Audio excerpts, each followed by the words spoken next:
বেড়ায় যুবলীগের সাধারণ সম্পাদক সহ ৩ জুয়ারি গ্রেফতার। শরীফুল ইসলামের পাঠানো তথ্যচিত্রে ডেস্ক রিপোর্ট।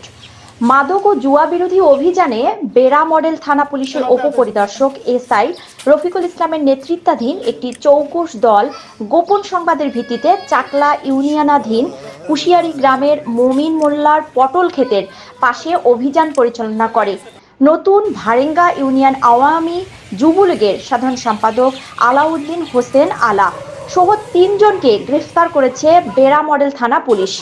গ্রেফতারকৃত জুয়ারিরা হলো বেড়া মডেল থানা এলাকার বকচর গ্রামের শামসু ওরফে শামুর ছেলে মোহাম্মদ আলাউদ্দিন হোসেন আলা, নতুন ভারেঙ্গা এলাকার জলিল শেখের ছেলে নূর আমিন, কুশিয়ারা গুচ্ছ গ্রামের জয়নালের ছেলে লালচাঁদ।